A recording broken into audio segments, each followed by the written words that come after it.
Hello.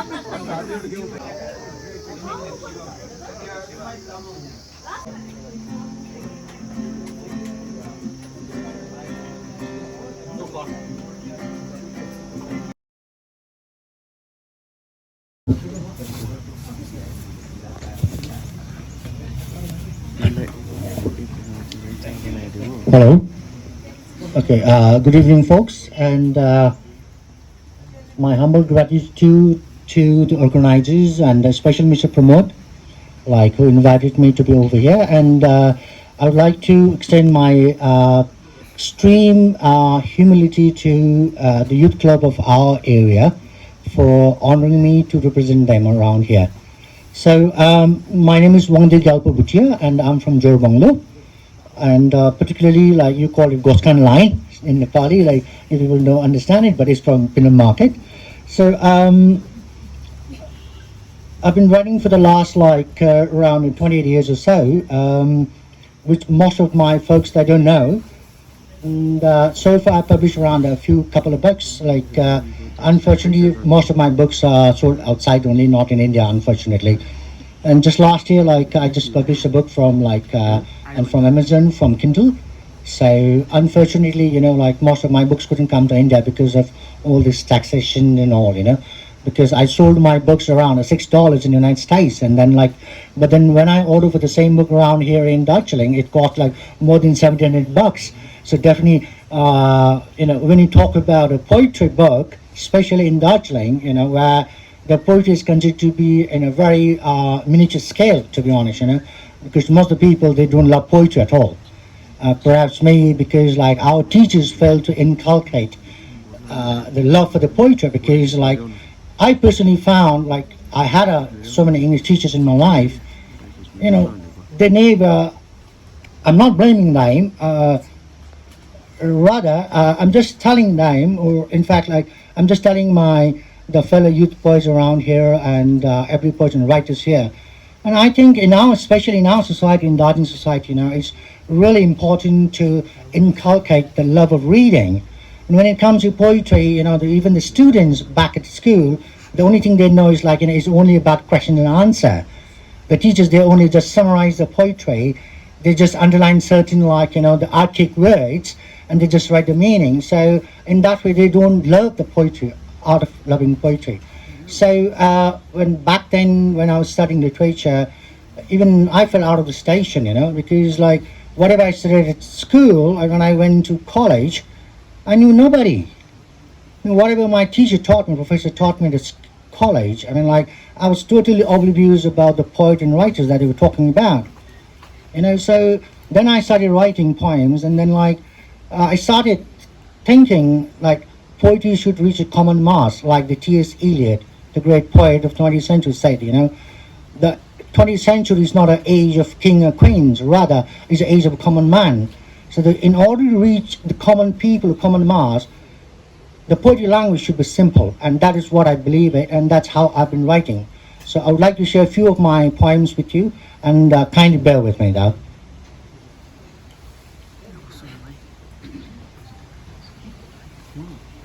And as most of the fellow poets around here, they know it very well, behind every work of art, there's a story, right?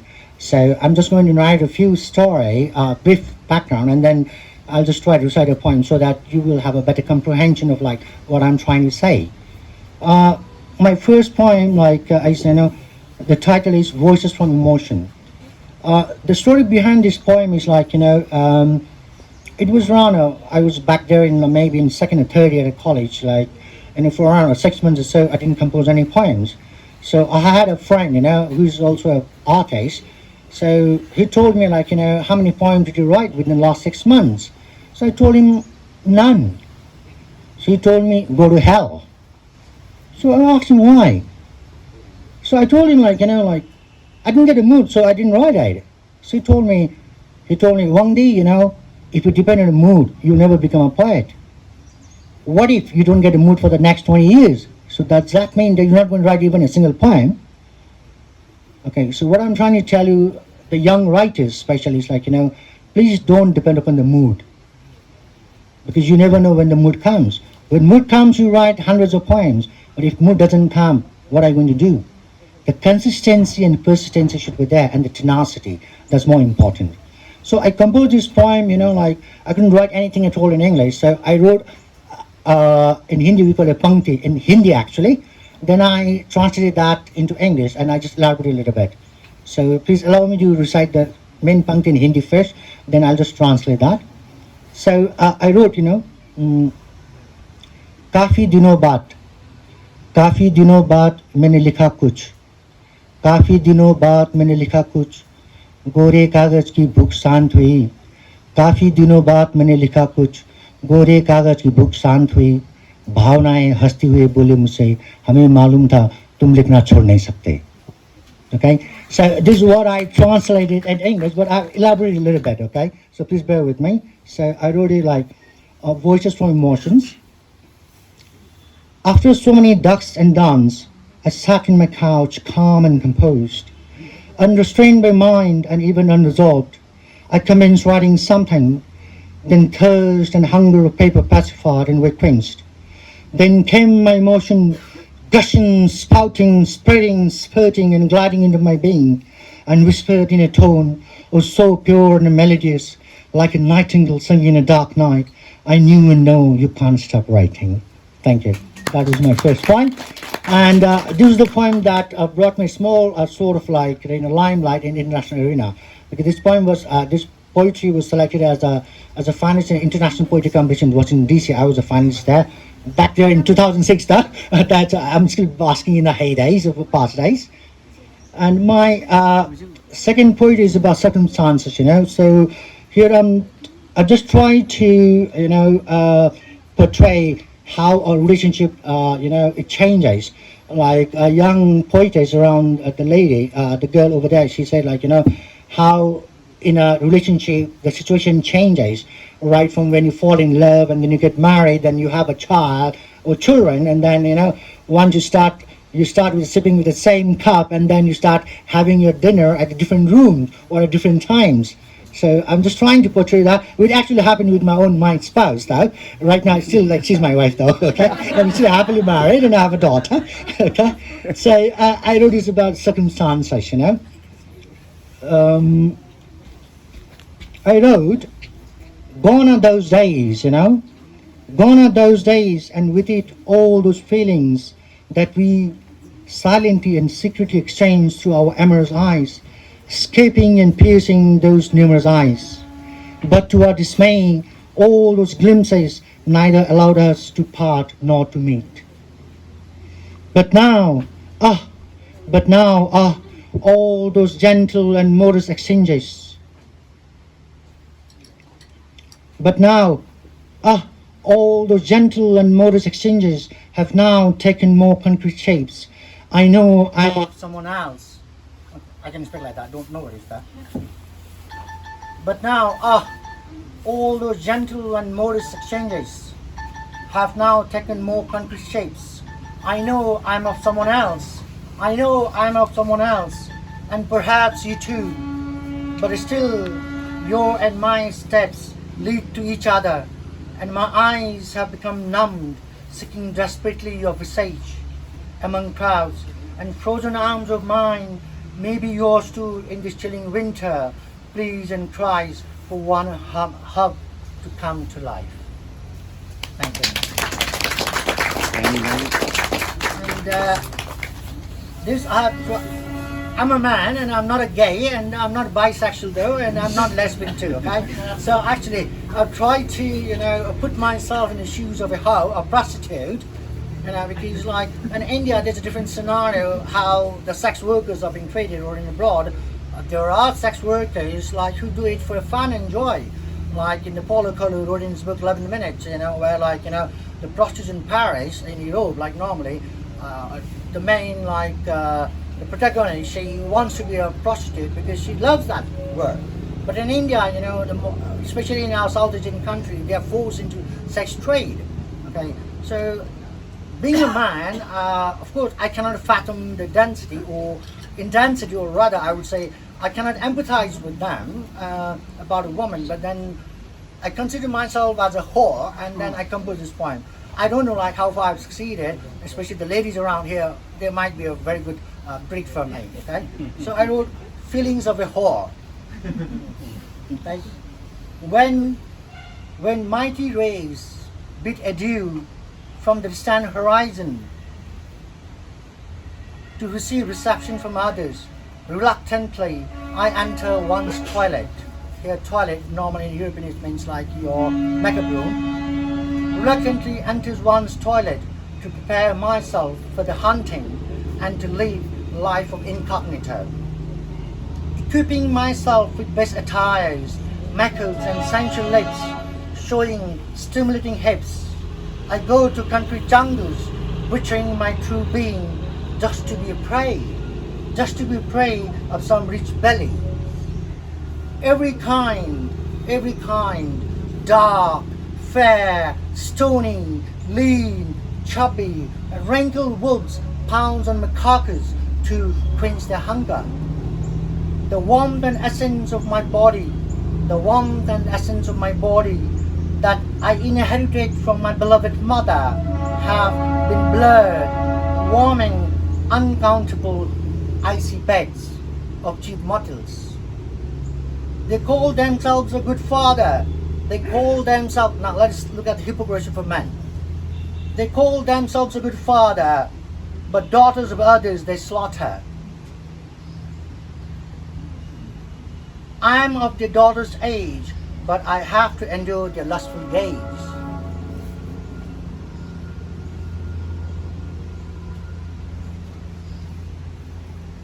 Happiness and sorrows they share, and in vain I ask him, is it fair?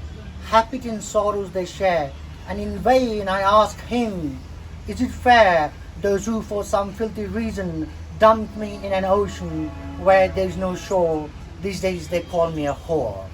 Thank you. Please bear with me. Can I go a little bit more? I think Mr. Pramod, you told me you will give me a slot for 20 minutes, right? I'm not going to consume 20 minutes though.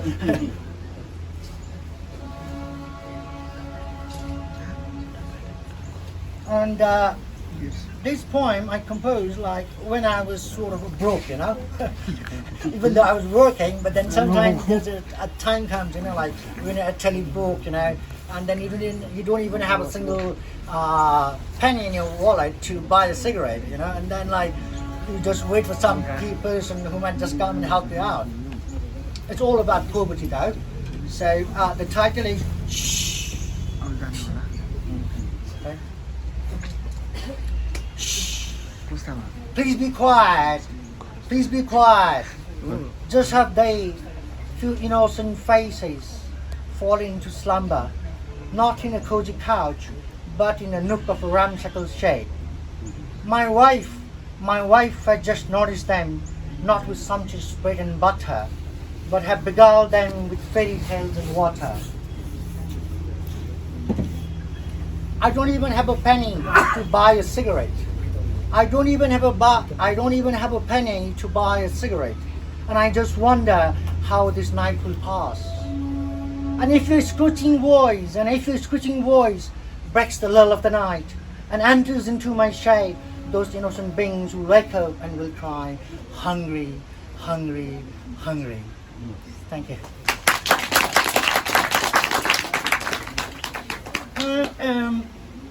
This poem actually, my spouse, my wife, she never wanted me to publish this actually, but I did it. She doesn't still know, I published it already. Because this is about, I was having an affair with my wife. At the time, she was my lover.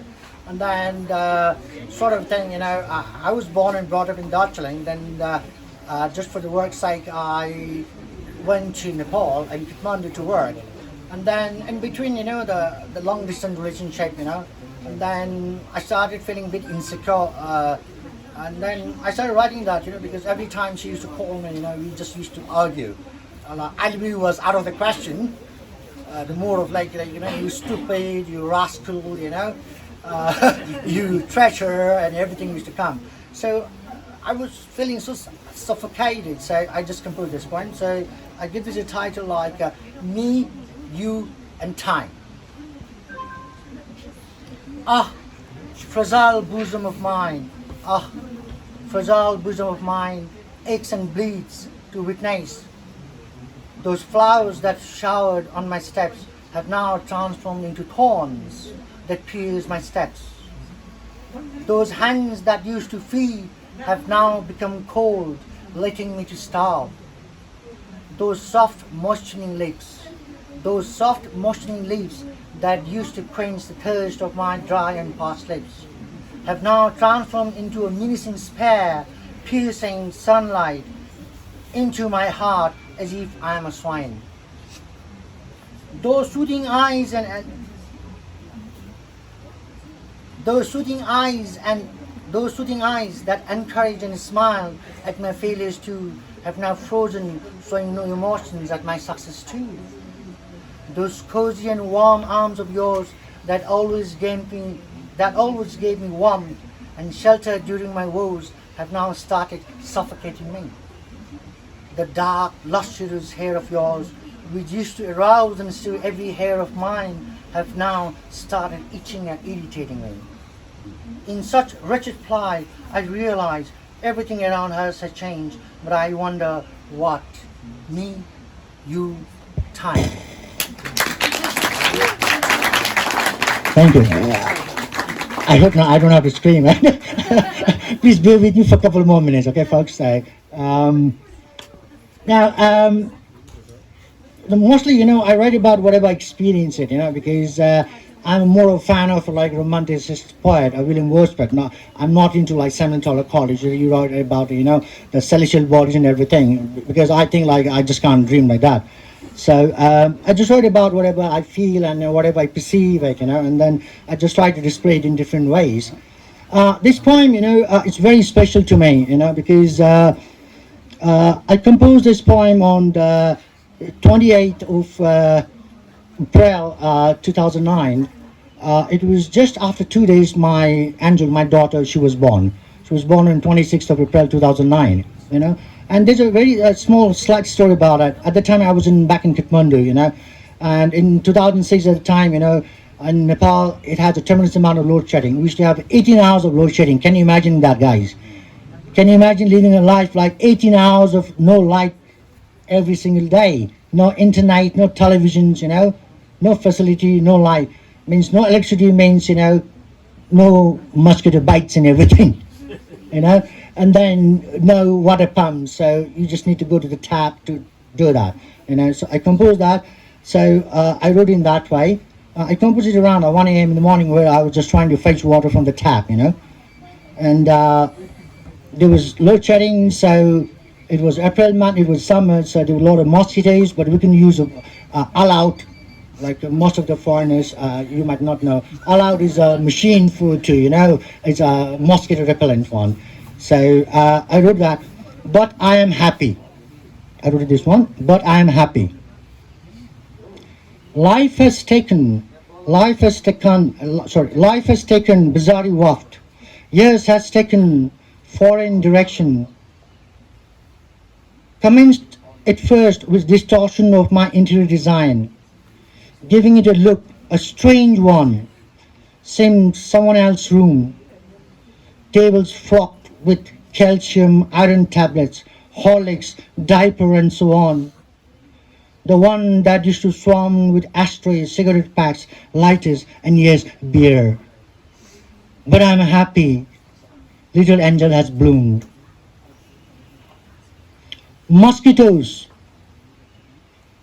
All out is out. All out is out. Mosquitoes. But funniest part is all out itself is out due to load shedding. Ha ha ha. Vampires suck. Out here I refer vampires to mosquitoes. Vampires suck my blood, but I'm happy as it's contended with my alcoholic blood. Leaving my little angels safe. Legs ache due to overstanding in queue for water in the only tap after days exhaustion from visiting groceries. But I'm happy. But I'm happy as my little angel's glimpse rejuvenates me bestowing strength of a fresh day, although monotonous clock has already pronounced midnight. Fatigued eyes of mine, revolt not to open in dawn due to sleepless night, and body hesitates to rise, knowing got to burn and to add another layer of darkness in a scorching summer's rays. But I'm happy as my little angel is fair. Thank God my daughter, she went on my daughter's, my wife's face, and otherwise I'm as dark as, I don't know, whatever you call that. Okay, so, and then I know, like, though I'm no longer I, that I used to be, but I'm happy. Yes, I'm happy. Why shouldn't I be happy? After all, I'm Papa now. Thank you.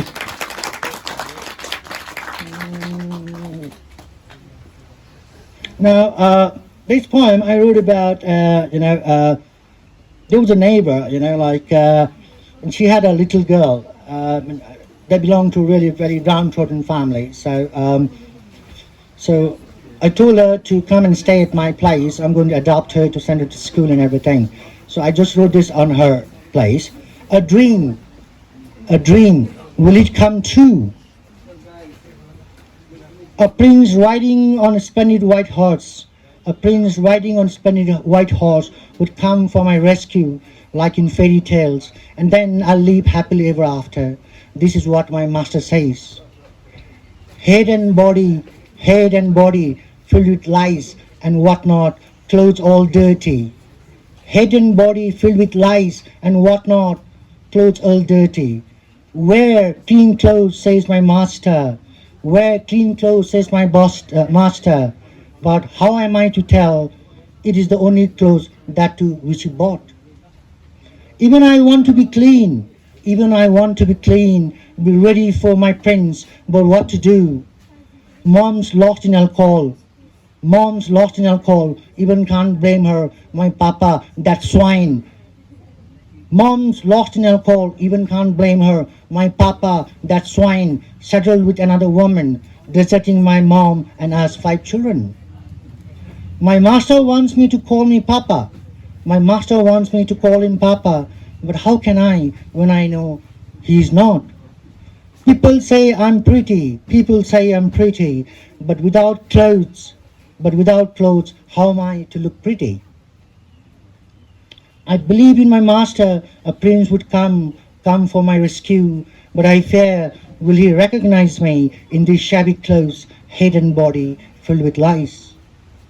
All I dream is, if not in this life, at least in next life, if there would be any, my dream would materialize. Thank you. I just have one more to go. Can I go? Or my time is over? Okay. This is about humans' hypocrites, In Kathmandu, there's a very good, holy shrine of Bodhanath Stupa. I think most of the people know. So I used to see early in the morning, a lot number of Buddhist people, they just circumambulate, right? And then as soon as they finish circumambulating temples, shrine, they just go back home, or they go to the butcher shop and says, in Nepali they say, "Du pela momo dinus na." Chicken go ki paksha ko.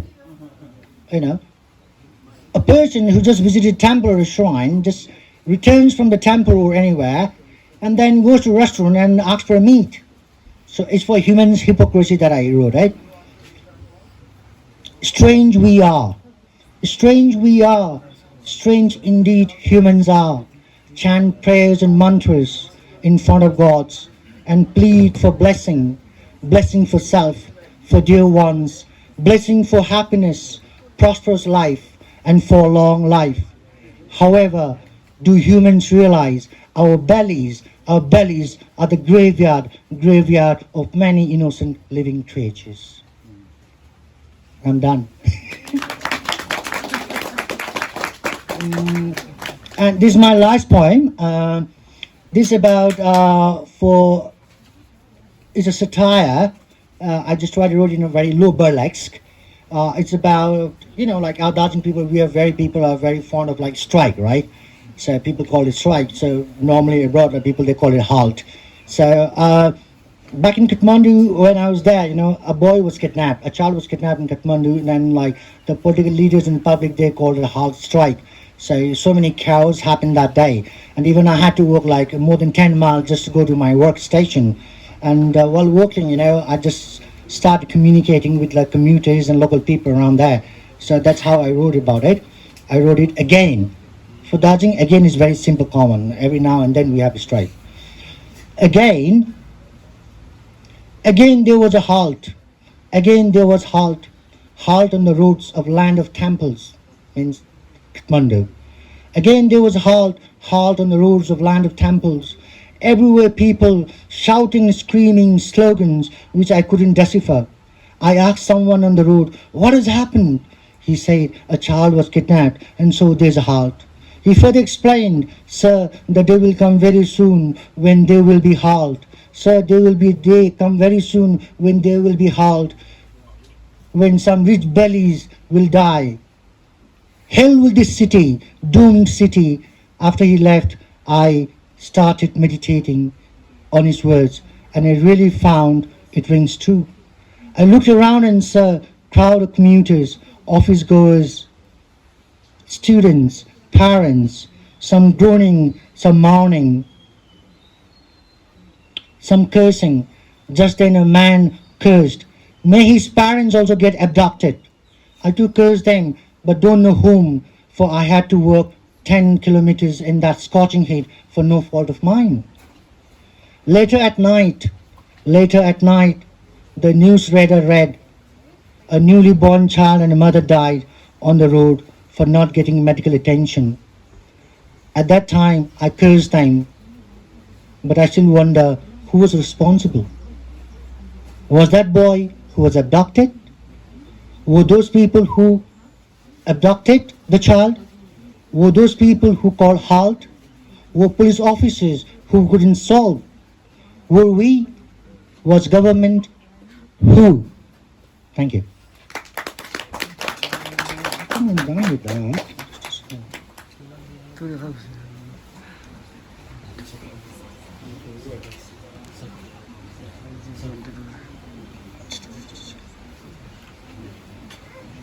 Yeah, thank you very much. I think I'm done with my thing.